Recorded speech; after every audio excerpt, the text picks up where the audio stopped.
Pernah kepikiran nggak kalau suatu hari nanti anak cucu kita cuma bisa lihat gajah dari gambar di buku? Gajah Sumatera, salah satu spesies gajah paling langka di dunia, sekarang hidupnya di ujung tanduk. Tapi tunggu dulu, gajah ini bukan sembarang gajah.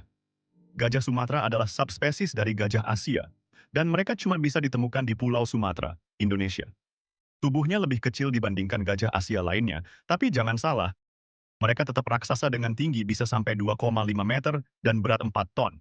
Tapi yang bikin unik, telinga mereka lebih besar, ekor lebih panjang, dan gading si jantan bisa tumbuh luar biasa. Itu pun kalau mereka cukup beruntung untuk hidup cukup lama. Nah, yang bikin miris, populasi mereka terus merosot tajam. Menurut data, sekarang cuma tersisa sekitar 2.400 hingga 2.800 ekor di alam liar. Itu pun tersebar dan terpecah-pecah, yang bikin mereka makin rentan punah.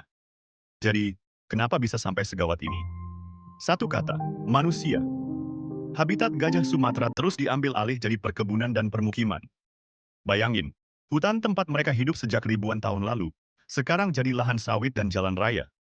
Gajah-gajah ini dipaksa hidup berdampingan dengan manusia. Dan hasilnya? Konflik. Setiap tahun, banyak gajah terbunuh karena masuk ke area penduduk. Ada yang diracun, dijebak, bahkan ditembak. Nggak sedikit juga yang mati karena stres atau cedera setelah habitatnya dihancurkan. Tapi bukan cuma konflik yang jadi masalah. Perburuan ilegal juga ikut mempercepat kepunahan mereka. Gading gajah masih diburu karena harganya yang mahal. Dan sadisnya lagi, nggak semua gajah Sumatera punya gading, tapi mereka tetap dibunuh karena dianggap mengganggu. Uniknya, gajah Sumatera ini punya peran besar dalam menjaga keseimbangan hutan. Mereka disebut sebagai penjaga ekosistem. Kok bisa? Karena saat mereka makan dan jalan, mereka bantu sebar biji-bijian ke seluruh hutan. Bayangin, tanpa mereka, regenerasi hutan bisa terganggu total. Mereka juga makhluk sosial banget. Hidup dalam kelompok, punya pemimpin betina, dan bisa saling mengenali lewat suara atau bau. Bahkan mereka bisa menunjukkan emosi, dari bahagia, sedih, sampai berduka kalau ada anggota kelompok yang mati.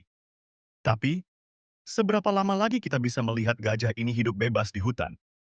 Kalau kita cuma jadi penonton, bisa jadi nggak lama lagi gajah Sumatera tinggal legenda. Udah banyak upaya konservasi, tapi tanpa kesadaran masyarakat luas, semua itu percuma. Kita butuh lebih dari sekadar aturan. Kita butuh empati dan aksi nyata. Mau tetap lihat raksasa ini berkeliaran di hutan, atau cuma dari layar kaca? Yuk, bantu sebarkan kesadaran tentang pentingnya lindungi gajah Sumatera. Jangan lupa like, komen, dan follow buat dapetin konten hewan liar paling seru dan bikin kamu makin peduli sama alam.